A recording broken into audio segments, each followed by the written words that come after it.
Welcome to Inside Lines Podcast, where we celebrate incredible women in and around sports.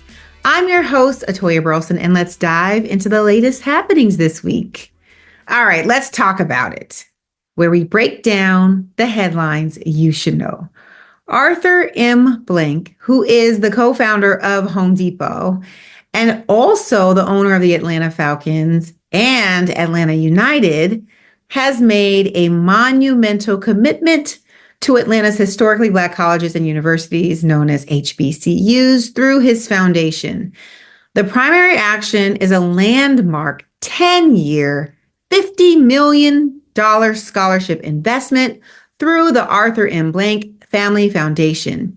This funding is dedicated to providing gap scholarships to students at the four main Atlanta HBCUs, which are Clark Atlanta University, Morehouse College, Morris Brown College, and Spelman College. I love this because the scholarships are specifically designed to close the financial gap, primarily with juniors and seniors who are in good academic standing but have exhausted all of their financial aid options.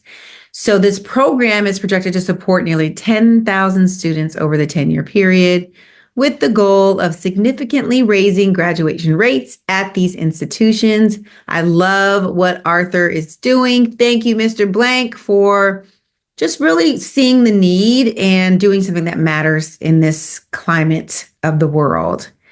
And then moving on to the NFL side for players, the player that we're going to talk about is Isaiah Rodgers, who is a cornerback for the Minnesota Vikings. There was a game that just happened, and Rodgers was the primary defender on a key 79-yard touchdown catch by Eagles receiver Devontae Smith, which contributed to the Vikings' loss. And when I say people lost their minds, Rodgers, first of all, took accountability for the play, and he said, I put it on me. I just have to make those plays, and that's why I came here. But that wasn't enough. Fans just literally lost it. And in hours after the loss, Rodgers was getting racist messages, abusive messages, just disgusting messages, let's be clear. One of the messages said, "You're worse than Hitler," which is so crazy. Rodgers posted this and commented on his platform and said, racism is real. I do love that the Vikings came out and said that this has got to stop. These messages, these racist messages are not okay. And we need to do better as a community and start calling people out on it. And so I am here to say that it's just not okay. Like these are human beings. You have no right to harass them and to say these terrible things. This is someone's son, someone's father, someone's significant other.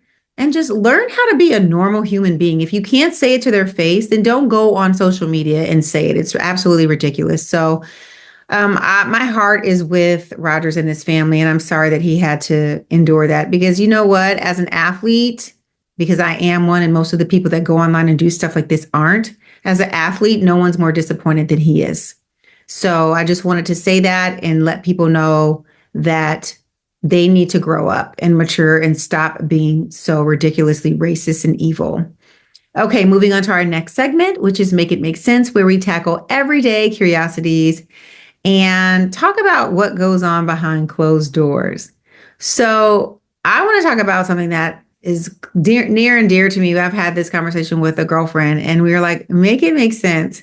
Why do we purchase bottled water? We all know that it's like 2,000 times more than available faucet water or, water that you have around your house. And we know that there's misleading purity claims. We know that a lot of it's tap water in a bottle. And although they tell us that it's superiorly safe, it's not. It's often false.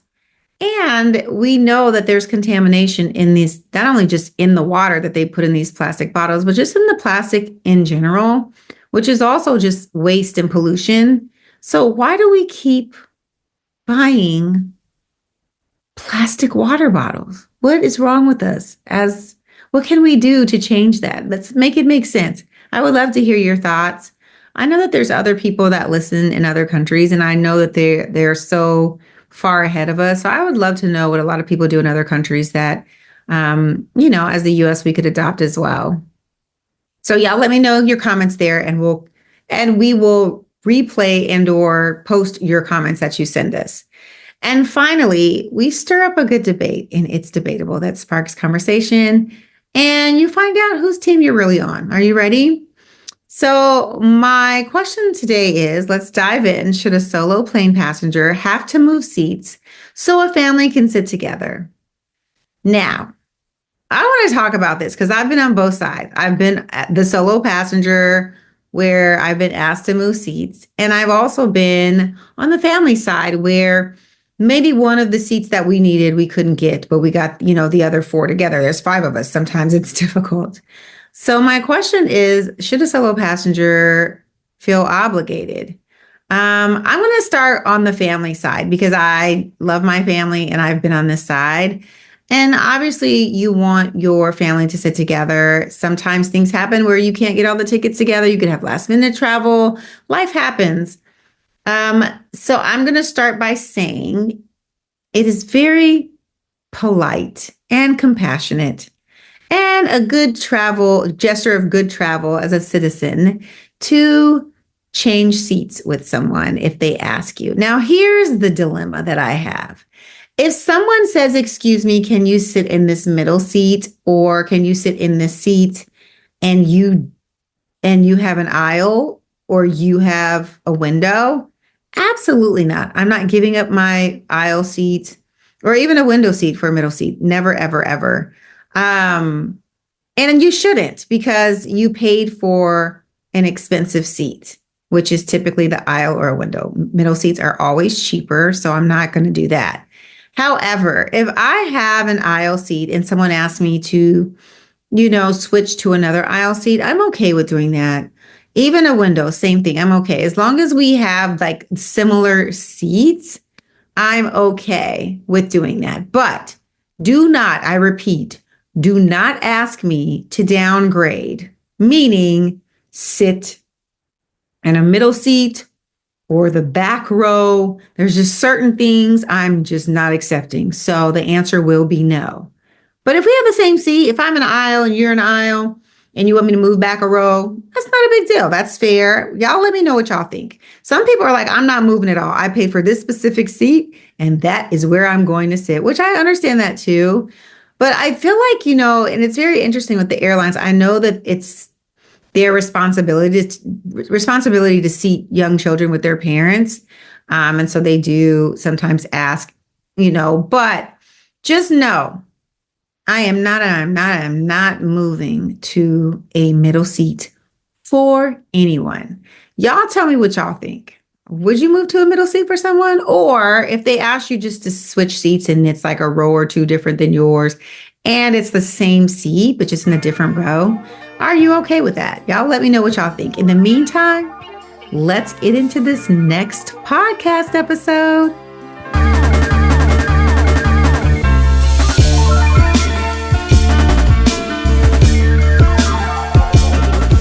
On the show today, she's a fashion and lifestyle influencer, a media host. She's a former model. She was on Real Housewives of New Jersey, and she's a proud cheer mom and married to retired NFL player Tiki Barber. Please welcome to the show, Traci Barber. Hello. Hi, friend. I'm so excited to finally be here. We've been friends for so long. I'm so happy to finally get an invite. I'm so happy. First of all, I didn't even know that you wanted one. Otherwise, I would have asked you a long time ago. But the more I got to see you, the more we got to talk. I'm like, we have to have her on because your personality is so fun. And I know so many people will resonate and relate. So thank you for coming on. Well, thank you for inviting me. I truly appreciate it. Yes. Okay. So we were talking about all the mom stuff that's going on in life. So we're going to rewind back and just go to the part of life before kids, the good days. Do we even remember that? I do remember. Every now and then I like to go back there to just give myself a moment to make myself smile in the sense of it gets so chaotic when you add multiple people to life. So, but before it was chaotic, before we thought it was just chaotic with us, which it was not. Tell us about you. And you want to start back maybe with your modeling career or how you even got to that point? So honestly, the modeling career kind of took off a little bit when I was in college and then entered grad school at NYU. Okay. Growing up, I was always mortified about not necessarily how tall I was, but how big my feet were. For me, both. And so I just remember always having these massive feet in 5th, 6th grade being made fun of, always the last, like the middle person in the last row of the school pictures. Like it's everyone, Traci, everyone. And I really didn't know what to do with my height. I kind of like slouched a lot, tried to, fit in, didn't have great posture. And then into college and definitely into grad school, I really leaned into it and thought, wow, people are noticing me before I even speak. Yeah. And stand up straight, be proud. And it just launched into a fun part-time career in my younger days. It gave me a lot of opportunities to do fun things, some that my parents probably wish I didn't do. But I mean, you take every opportunity you could get. Absolutely. And so I had a great run doing that. And now I always laugh because I'll randomly get calls to do, some print work for strollers and baby Bjorns. And I'm like, wait, what has happened to my bikini modeling days? And now I'm pushing a stroller. Like how the mighty have fallen. I know. It does slap you in the face. You just realize like, I'm really not the same person I thought I was. Like it just, all of a sudden it flips. But I still feel 23 at times. Yes, absolutely. We have to I think feel it's it. good, right? Like, Yes. because if not, life's too short. Yeah, I'm not accepting the inevitable ever, ever, ever. It's never happening. Never. Okay, I need to know about because you have this great personality. What were you like as a little girl? Like, what was Traci about? Oh my gosh, I was super shy.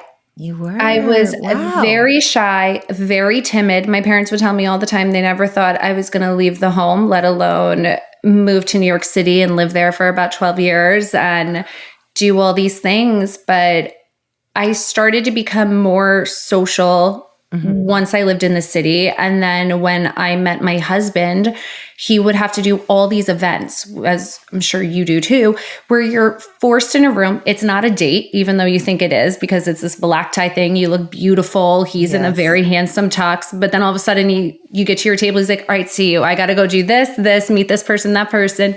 And you kind of have to fend for yourself. It's a very sink or swim situation. And Tiki was like, you better learn to swim quick because I cannot be your life vest any longer. And you just start to be able to be open and talk to people. And I realized that people like me for me. And it's great to let that come through and not just like ride on the back of his coattails.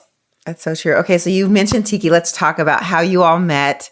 Tell us a story. We always do these how you met Love on it. the Inside Lines podcast. So tell us how y'all met. All right. So I was super low level at the Today Show, but it was my dream job to be Katie Couric since I was little. That's all I ever wanted to do. And so I thought like I hit the jackpot when I got accepted as an intern and then moved on from there at the Today Show. And Tiki was working there. We were on a couple assignments together. And oddly enough, when I first met him, everyone was like, you have to go in and talk to this like former athlete. He recently retired. And I remember sitting down, not knowing anything about him and being like, the Yankees, how are they doing this year? He's like, seemingly great. Like, that's fine. I was like, Wait. Mets, like they must be great. Like I'm trying to like get to know him a little before I have to like write these questions for an interview he's gonna conduct later in the week. And he's like, yeah, Mets not so great. And I'm like thinking in my head, I'm like, you're too short for basketball. They said you were a former athlete. I'm like, soccer? He's too small to play football. Little did I know. I obviously do not know football. And then all of my friends, when I got back to like my apartment, who were all there, were all making fun of me. But I was like, oh, who would have thought? He's so tiny. But I digress. So we met at the Today Show. He forgave me for being so ignorant. Clearly. Yes. And took a lot of pity on me. And we ended up becoming really close friends. I then went to get my master's at NYU, so I took some time off. And from there, he went through some life changes. So did I. And we kind of always were friends, but reconnected. And then it's just like he's never left my side. That's awesome. So you guys are now married and you have 2 kids. We do. Married for 13 years. Still feels like yesterday. Okay, yesterday? Well, no, but it feels like yesterday that we were married. It feels like yesterday. Okay. Well, Felt like 2 weeks congratulations. ago. 13 years is amazing. And you have these 2 beautiful girls. Oh, and within, dating someone and then deciding to marry them, you have to also like find out more about them, their past and all of that. How did you guys decide to come together and blend your families? Because that's not easy to do. Oh my gosh, no. So I say all the time, being a stepmother or any step parent in general is one of the hardest jobs in the world, because you take on these children that are not yours. You're supposed to love them unconditionally. And it's really a learning curve, especially for me, because I was 25 when we got married. I'm the baby of my family, so I never had little kids around. And it was a big learning curve, but one of the best ones. But to blend our families, I think the best advice I could have ever given or give is you have to be so honest.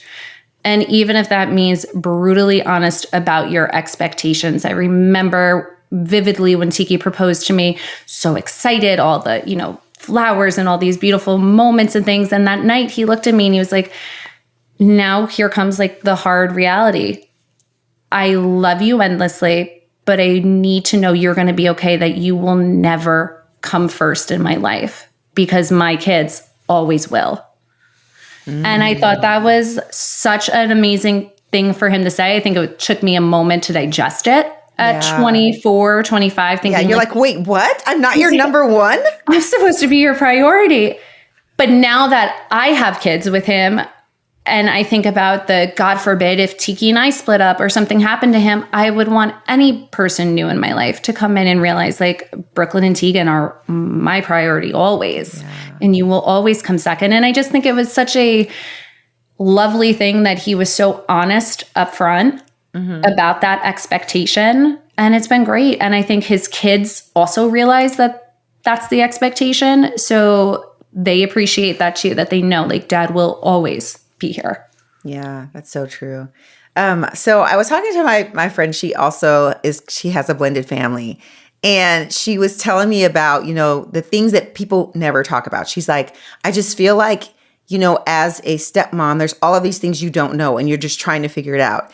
And so she had these funny stories of things that she did. She's like, I definitely blew it. Do you have one of those moments you're like, dang it, I blew it. Maybe I shouldn't have done that or said that. Oh my gosh. There have been so many of those moments. I remember, this is obviously I had children. AJ and Chasen, Tiki's 2 sons, I think they may have been 11 and 9.5, something like that. Okay. I remember sitting at our kitchen island with them right before the holiday season, talking about something and like, what do you guys like want for Christmas? Like I have to start like getting your stuff.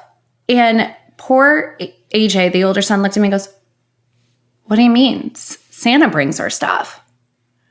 And Chasen, his younger brother, looks at him and goes, dude. And I was like, Tiki? Did I just ruin Christmas? Shit. That is so funny. You're like, oh yeah. Santa definitely does. Like, the stuff that may come from me and not Santa. It's one of those moments that I just didn't even think in my head because I'm not used to that. And I was like, how did I do this? And they still make fun of me to this day about it. And I was like, that's great. Remember when you ruined Christmas for me? Remember when you told us the magic did not actually exist? Though I'm sure my 9-year-old's outside my door right now and is hearing all this and is probably crying. That is hilarious. Everyone has those moments. I mean, you don't even have to be a stepmom, just a mom in general. We always have those moments where you're like, yeah, probably blew that one. But it's the fact that we can laugh through it, have the sense of humor that makes it relatable and real. And I think that that's so important to share. So, okay, so we need to talk about life for you, because I know you said you did not know about sports, but you are a quote unquote sports wife. I still know basically nothing about sports. Okay, so when someone comes up to you and they say something about, what do you do when they say something about, I don't know, the Giants or Tiki and this experience that he had while playing? Are you just kind of like, mm-hmm? So I was really lucky when I met Tiki because he was no longer playing. So I never have to have those moments where people are like, weren't you so proud and all this? Because I'm like, well, actually I wasn't with him. I'm very proud of all his accomplishments that I hear about, but I actually didn't witness them or see them. And I think he's really created and crafted a life for himself outside of football. Mm-hmm. So it's nice to be able to be with him on this part of his journey. Yeah. That makes so sense. It kind of makes it easier to not. I mean, I'm still super proud. I love the Giants organization because of how well they embrace him, my kids, me, and everything else. But when I go to football games, truth be told, I really just like to hang out in the suite and have a drink.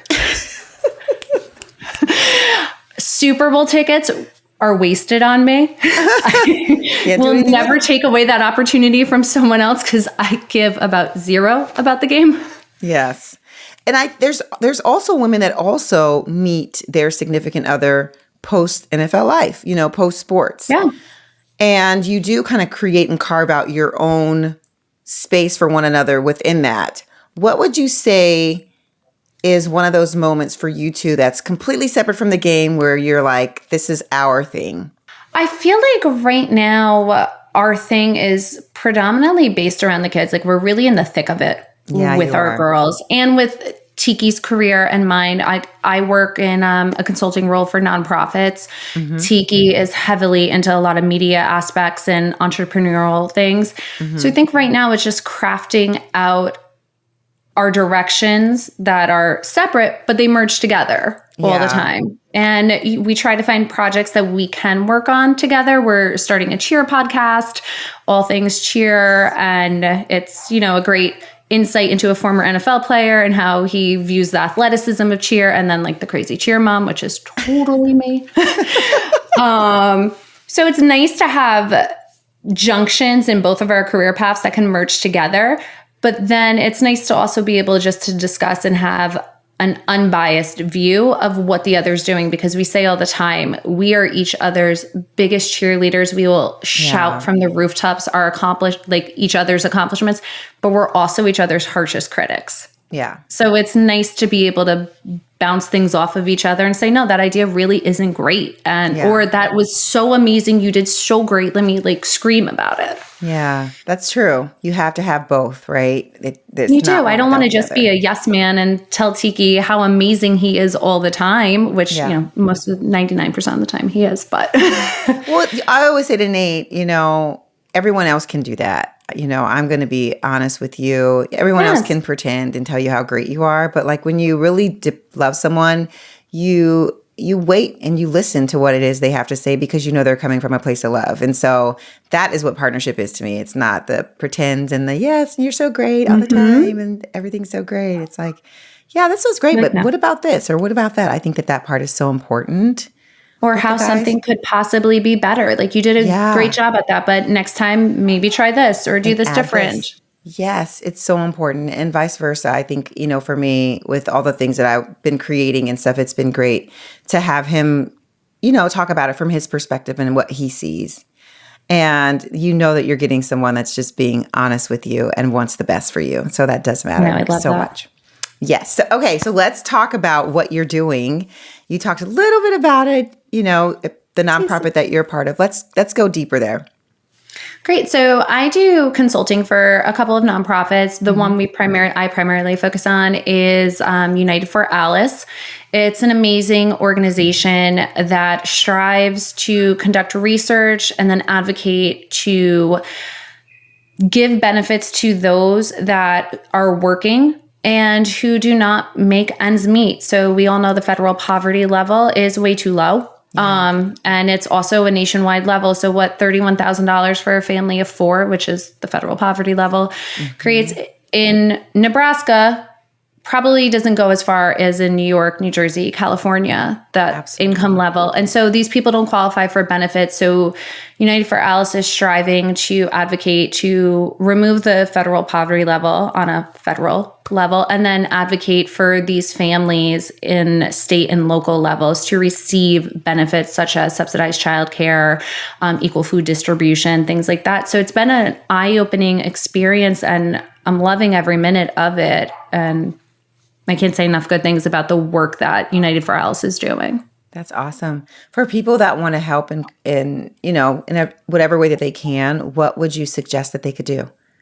I would suggest that you go to unitedforalice.org, check out all of our initiatives, and then there's a bunch of numbers and stuff for your local congressman, local council person even, and just go on. It's based nationwide through your, you just look up a zip code into your county, and you could just contact people, and the more you know is the best advocacy you could give, because the more you can speak on it, the more you could do. I love that. And you mentioned something before when we were talking. I know you're doing what you're doing for your job, but also you talked about you like to give back even within the community of like the NFL wives and girlfriends. Yeah. Talk a little more about that and what you do there. So I love to give back.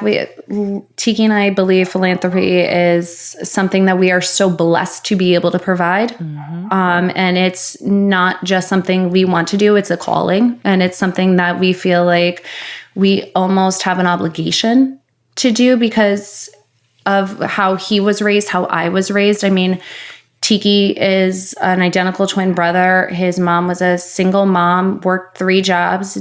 Dad left when they were 2, did not return until their adult life. And he just remembers never wanting for everything. He never realized he lived in affordable housing. Mm-hmm. He never knew this. And my parents, both extremely hardworking.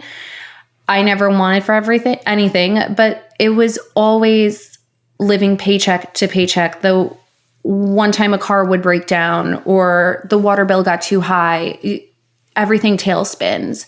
And so we're very fortunate to be in a place where we are able to give back. And I love to be around women that feel the same way and have that same mission and mantra. So that's why I surround myself, or try to, with people like yourself, like Amber Sabathia, who has the Pitch In Foundation, or our good friend Charlie Jeter, who runs the Turn 2 Foundation, and all of these amazing things that give back to communities. And we just feel it's such an important value to have, to give back. We try to instill in our kids, and any chance we get, we're always so happy to uplift those foundations that our friends support so we can do the same. I love that.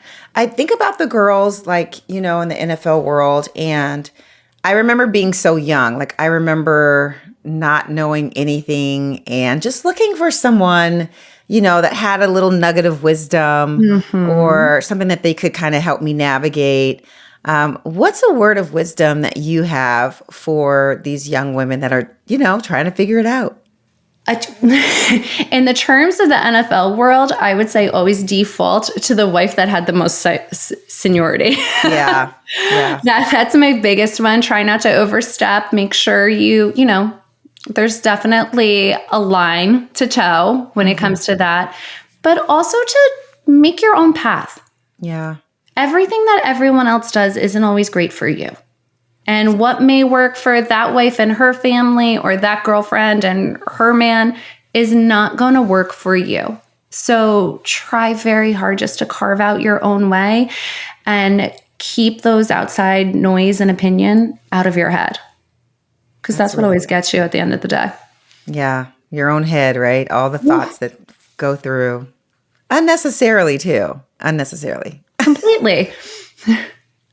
Okay. So I want to rewind back because I want to talk about 2 things that you've done. I know we mentioned a little bit about modeling, but just starting there, tell us your favorite part. What was the one thing that you truly enjoyed about it? Because everyone that I've talked to when I talk about modeling is so different. So this sounds very vain, and that is not me for the most part. I loved the finished product. It was like seeing it in a magazine, seeing a commercial.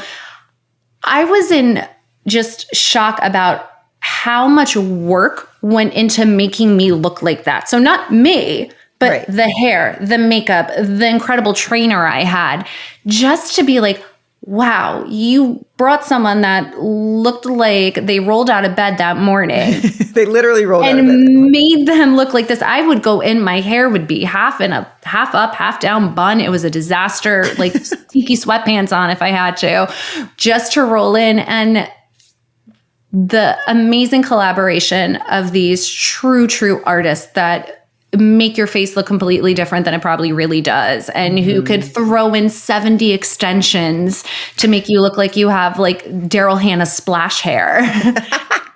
And to put it all together, and the photographers, the videographers, all them, I just think that entire creative process that led to that one finished product is so amazing to see. It like used to leave me in awe to be like, that's not me. Yeah.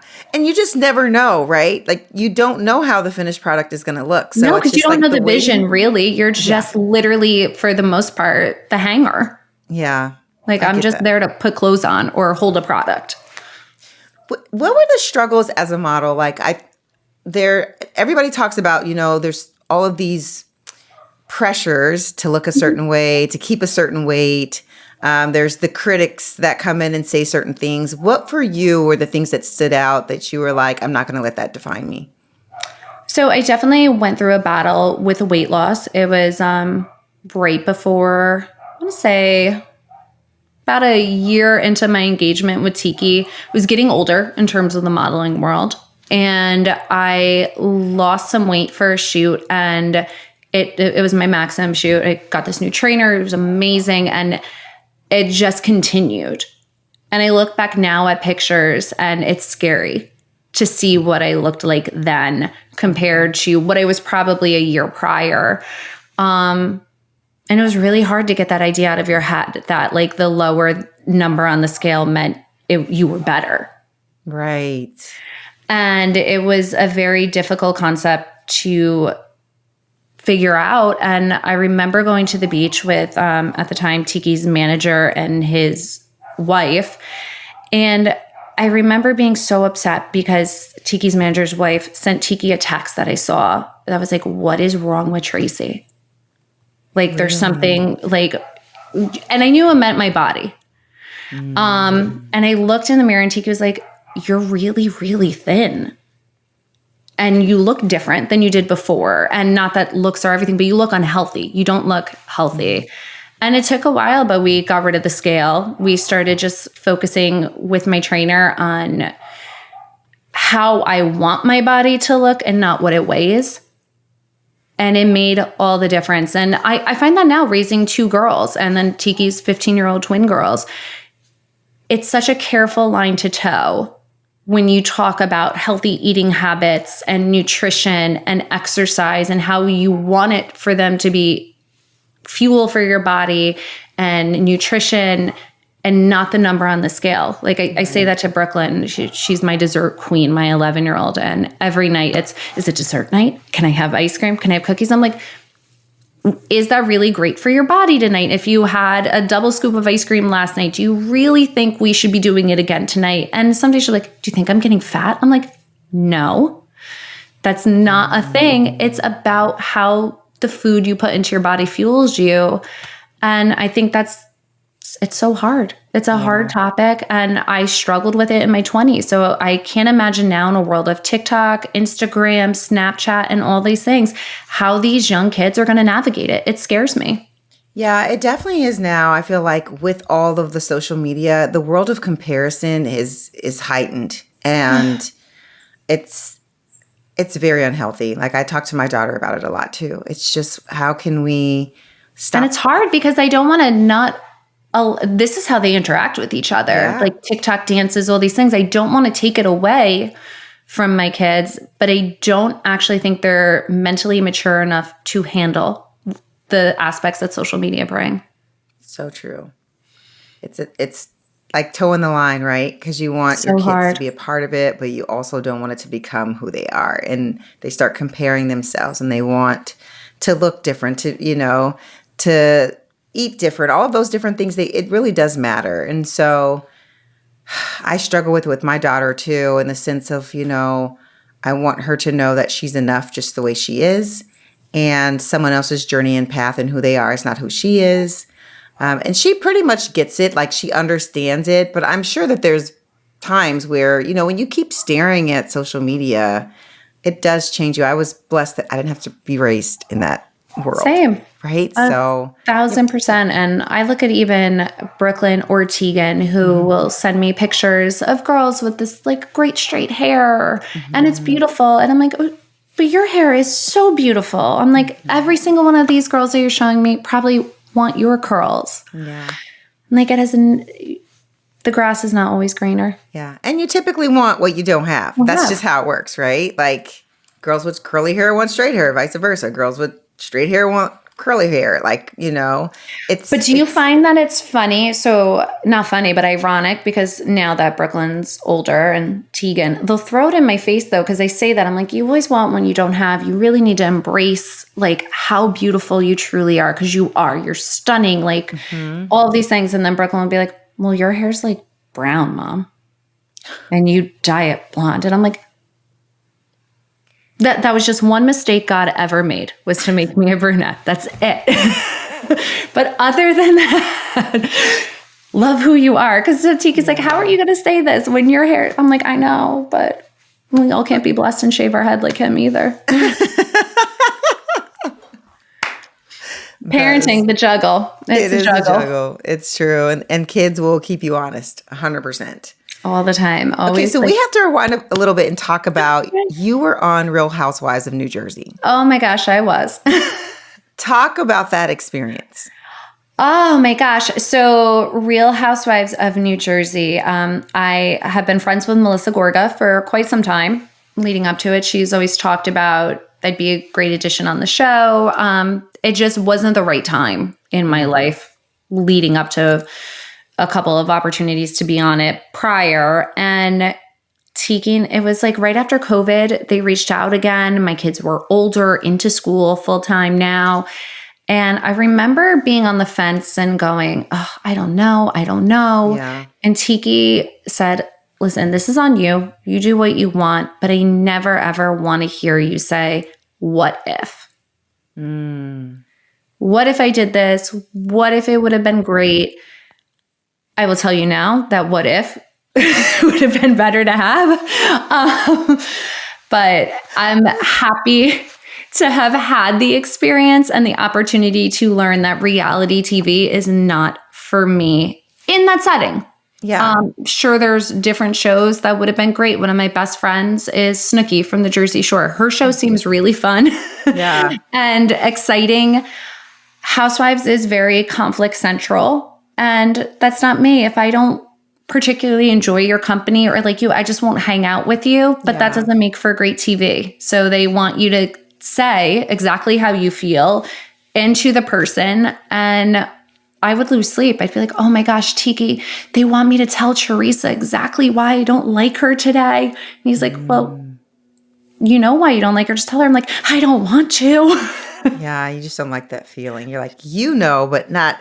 She doesn't need to know, and not everyone else. I just don't ever want to be purposely mean to someone. And there's no reason to call people out for behavior that's not going to change when I could just walk away and not have to be around it. What do you feel like was a misconception of you on the show? I feel like that people thought I was probably more timid than I am because I don't enjoy the conflict. So I would try to just back away from it. And I think a lot of people, well, it's like a mix. I get a lot of people that say they loved me and Tiki and my girls on the show because we brought a sense of normalcy. But I think a misconception among like diehard housewife fans are that we are boring. And maybe we are kind of boring, but I don't know. I mean, I feel like we live an interesting life. It's just not filled with drama. Yeah. Which is nice to have. I'll take it all day over the insanity of Housewives. Yeah. The thing I think about it, like, how did you feel about like the women when they would come to you with their own like judgments and, well, we heard this and we heard that, like what, because obviously they're taught just like you, they're told like, yeah, go confront her and go say those things. Like, how did you deal with that? Because that's a lot. So, it would be, you would be taken aback by it because you don't get warning. right, that they're going to do this. So they just kind of middle of a dinner confront you. It's definitely not as real life as you would think. Because if I had a problem with you, I'd say, that's right, can we go talk about this right now? Like to the side. But instead you have to do it in front of an entire group. So you get pretty self-conscious. And after a while though, I learned the system, at least for New Jersey Housewives.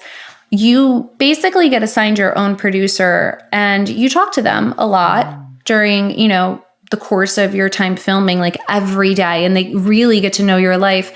And I was starting to realize, as naive as I was, that they all talk to all the other producers. So they'll share information and those producers feed that information to the castmates. So that way, like, a little bit more than you probably would just because it's not like we're talking on the phone to the castmates every day and stuff. Yes. And so then you'd be a little shocked, like, wait, how do they know that happened in my life? Or to like just touch on a topic that they know will strike a nerve. And it's no fault of anyone else's other than they want to create the best TV possible. But sometimes that comes at the detriment of your feelings and that's the part that's hard because they don't realize like you're still human and, you still have feelings. And, I think that when people start narratives or whatever the rumors may be, like they don't realize how it truly affects, people as human beings. And I get it that it's for the show, but it's just like, I don't know. I don't understand how they purposely want to make people feel. I remember when they were talking about how they tried to spin the narrative of, okay, meet Tiki and his new wife. Well, she's only the new wife because she broke up the old marriage. And there's like this whole, and so you found yourself having to defend and or explain, maybe not necessarily defend because your truth is your truth, but then like try to put out the fires, Well, that part was hard only because, I feel like at this point in time, Tiki and I have like addressed this question like so much that like the statement's rogue, right? Like we just know it like off the top of our head exactly how to explain it. But it's one of those that it hasn't been brought up in 12 years. So when they brought it up again, I was like, on the show, on the show. I'm like, are we really doing this all over again? Right. It's like, come on. And it was like they were trying to find something. They just kind of stir. Exactly. They want to find something that you either misspoke about, like, because I will say Jersey Housewives are like little private detectives. They will go back 20 years to find one little bit of information about you. And so I felt like they were really trying to stir the pot, see what Tiki and I would say, and then like go back to like previous interviews and stuff that we did 10, 12 years ago to see if we misspoke about something and be like, oh, I got you. You lied about this. I'm like, okay, calm down. It's that bad. I think just Jersey, though, honestly, it doesn't seem so crazy on the other franchises. Jersey just has this bad rap for like, I want to break up your marriage. I want to put you in jail and all these other things. It's kind of crazy. I'm like, wow, guys, who needs enemies when you have friends like this? Yeah, right. And so in that, once you found out you were no longer going to be in the show, were you even like devastated? Were you even upset? Or were you like, whew? No, so they offered me to come back as like a friend again, like, beyond multiple episodes and stuff. And it just was not meant for me. Oh, so you decided you weren't going to be on. You were just like, I'm done. They said, we were definitely not going to, I was supposed to be a housewife. I obviously I underperformed. And they said that crazy to say. That's I crazy. Underperformed, which is totally fine by me. And they called me back, said, we'd love to have you on for a couple more episodes, like, with Melissa and stuff like that for the new season. Tiki and I think did one for like a party. And then we got invited back to a couple other party scenes and stuff. And I was like, no, it's just not meant for me. Yeah.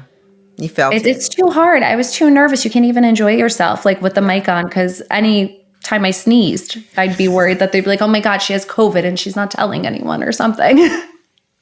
What's a moment on that show that you're most proud of?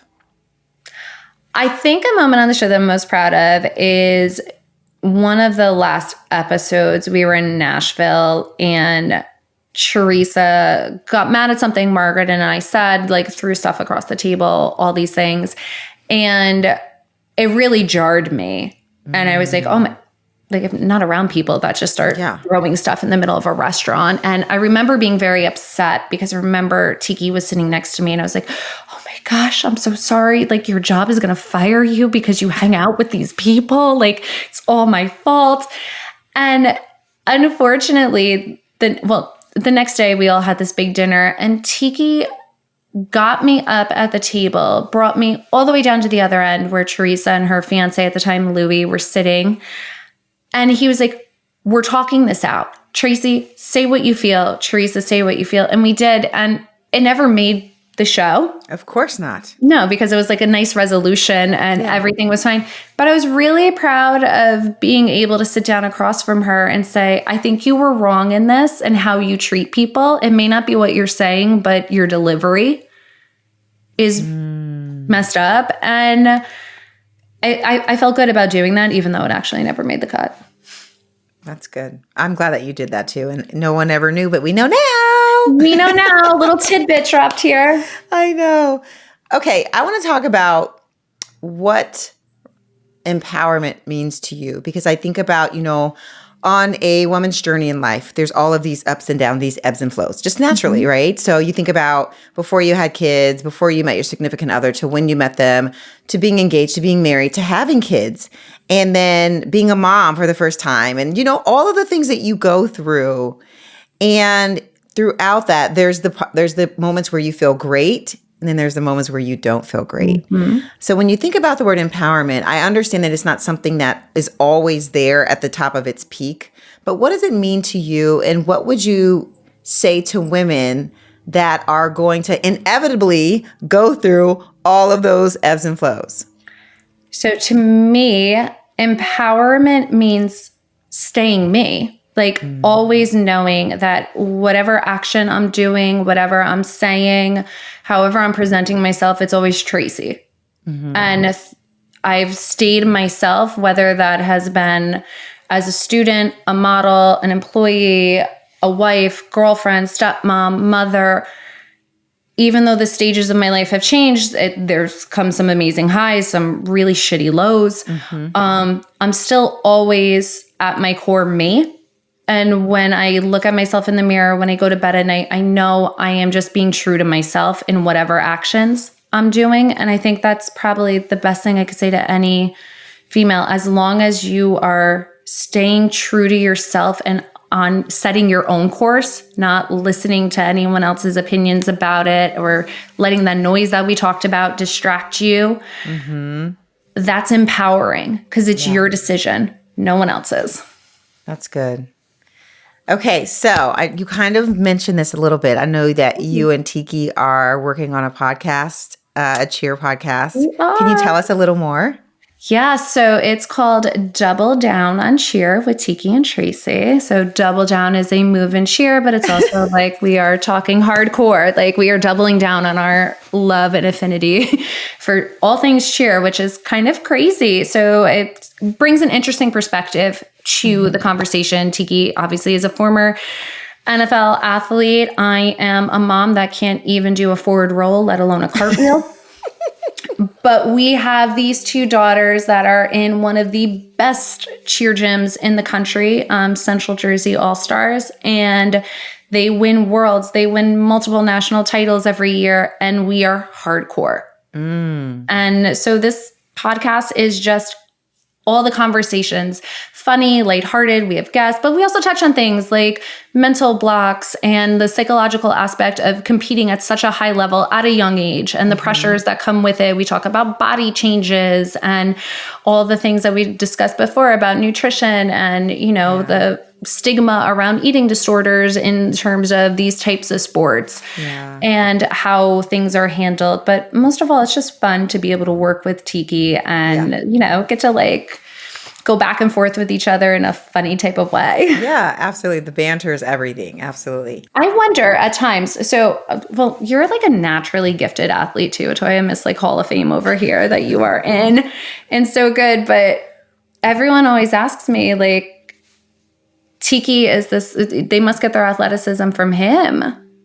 And I say in my head, I'm like, well, I'm not very gifted athletically, but they must get their drive from me though, because I'm so hard on them. I'm kind of like, you literally are wearing a car payment for a uniform. You better win. Like, I don't understand. All those bedazzles cost a ton of, like, I'm not here to watch you lose. Right. It's true. We put all this work in for a reason. Let's go. That's what I said. I'm giving up a lot here. That's right. Facts. What would you say motherhood has taught you? Motherhood has taught me so much patience that I never knew existed. I even say that from my two daughters are 2.5 years apart. I was infinitely a better mother probably to Tegan, my youngest, than I was to Brooklyn, even in that 2.5 year period. Because first had Brooklyn, I kind of expected her to just be like someone that came along with Tiki and me. And I like read these French parenting books that, you know, the babies could be at dinner at 8, 9 o'clock at night. It's fine. You have to just make them adjust to your schedule. Well, that does not work. Sounds good. None of that works.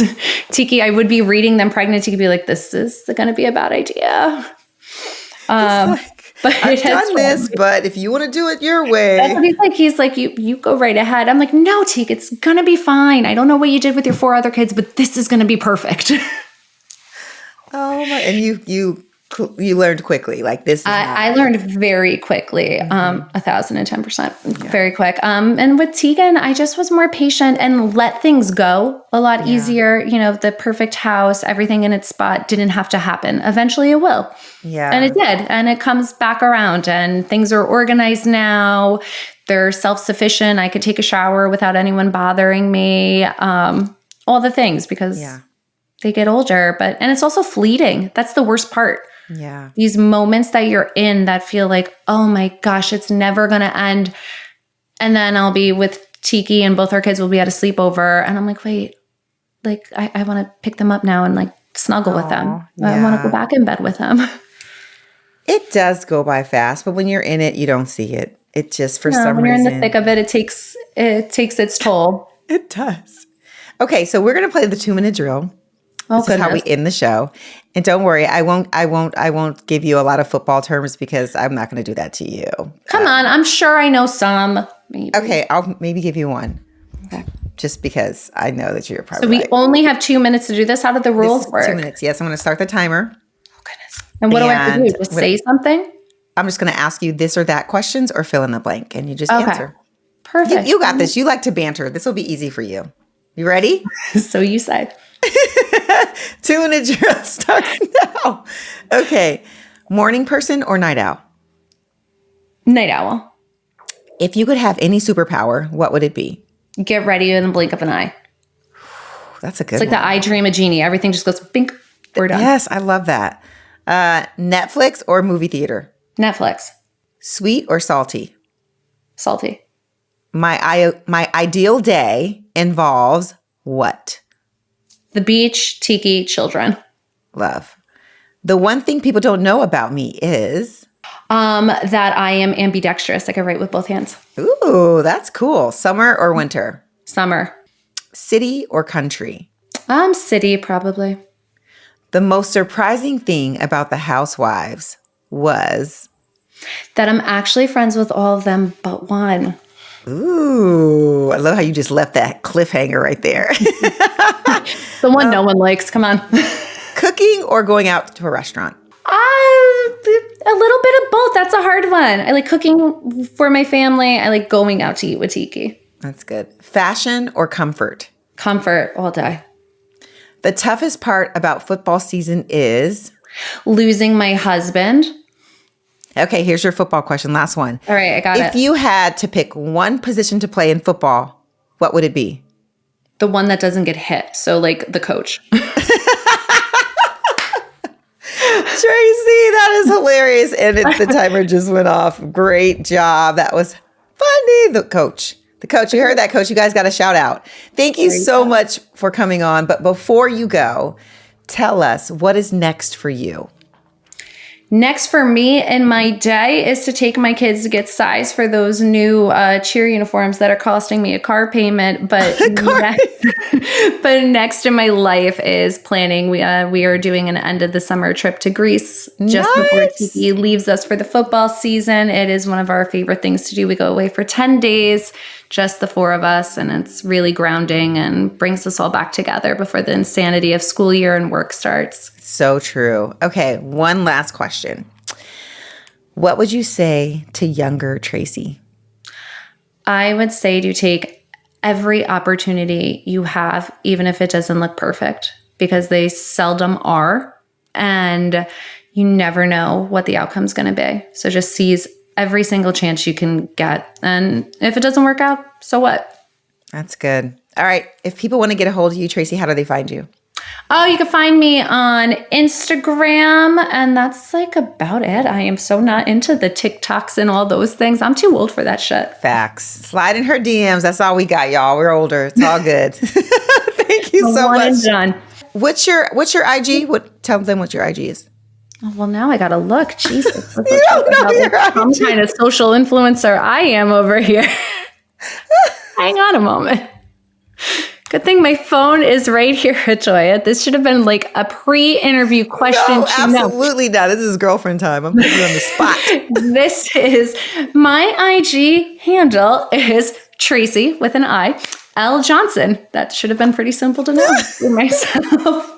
We'll make sure to add it in the show notes. Thank you so much for gracing the podcast. You're amazing. Oh, thank you, my dear. Thanks for finally inviting me on. I'm so excited.